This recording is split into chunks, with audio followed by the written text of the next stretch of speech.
ભૂલથી પણ આ 10 લોકોના ક્યારેય પગે ના લાગતા, નહીં તો ઘરમાં આવશે ગરીબી. સનાતન ધર્મમાં નમસ્કારને નમ્રતાનું સૂચક માનવામાં આવે છે. શાસ્ત્રોમાં નમસ્કારના ફાયદાઓ વિશે એક શ્લોકનો ઉલ્લેખ કરવામાં આવ્યો છે. અભિવિધાનશીલસ્ય નિત્યં વૃદ્ધોપેય ચત્વારી તસ્ય વર્ધનતે આયુર્વિદ્યા યશો બલમ. આ સંસ્કૃત શ્લોકનો અર્થ એ છે કે જે વ્યક્તિ અન્યને નમસ્કાર કરે છે, વડીલોનું સન્માન કરે છે અને તેની સેવા કરે છે, તે વય, જ્ઞાન, કીર્તિ અને બળ પ્રાપ્ત કરે છે. સનાતન ધર્મમાં વડીલોના ચરણ સ્પર્શને સારો સંસ્કાર માનવામાં આવે છે. પરંતુ શું તમે જાણો છો કે કયા સંજોગોમાં અને કયા 10 લોકોના પગને સ્પર્શ ન કરવો જોઈએ? જો નહીં તો અમને તેના વિશે વિગતવાર જણાવો.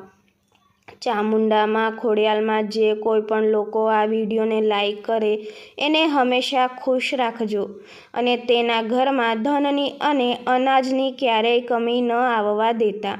તેના દરેક કાર્યોમાં સફળતા અપાવજો. તો મિત્રો, આપણે આજની ખૂબ જ મહત્ત્વની માહિતી જાણીએ એ પહેલાં તમને બધાને મારા તરફથી જય માતાજી. કુળદેવી માતાજી આપણે હંમેશા ખુશ રાખે. વિડીયોમાં આગળ વધતા પહેલાં કોમેન્ટમાં જય માતાજી જરૂર લખી દેજો. તેથી કુળદેવી માની કૃપા તમારી ઉપર હંમેશા રહે.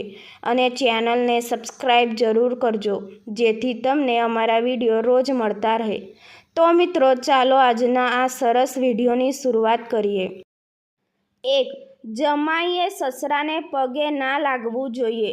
પૌરાણિક માન્યતા મુજબ જમાઈએ કોઈ પણ સંજોગોમાં સસરાના પગને સ્પર્શ ન કરવો જોઈએ. કહેવાય છે કે મહાદેવે રાજા દક્ષનું શીશ કાપી નાખ્યું ત્યારથી આ પરંપરા ચાલી આવી છે. 2. ભાણેજે તેના મામાના પગને સ્પર્શ ન કરવો જોઈએ. એવું કહેવાય છે કે ભાણેજે ક્યારેય તેના મામાના પગને સ્પર્શવા જોઈએ નહીં.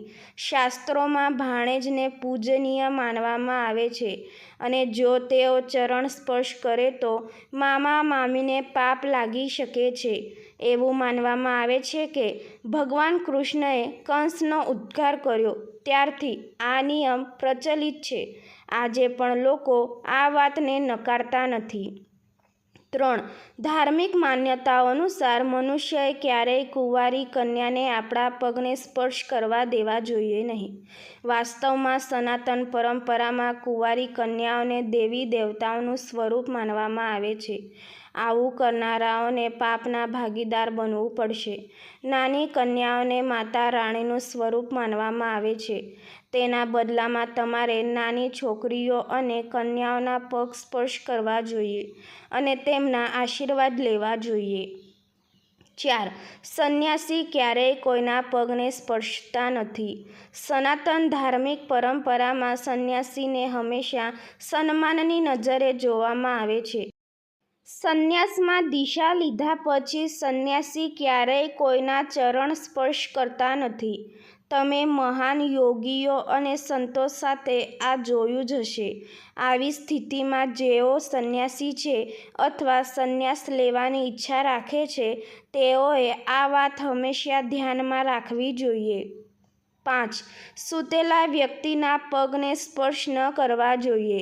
ધાર્મિક માન્યતા અનુસાર જો કોઈ વ્યક્તિ સૂઈ રહ્યો હોય અથવા સૂતો હોય તો તેના પગને સ્પર્શ ન કરવો જોઈએ.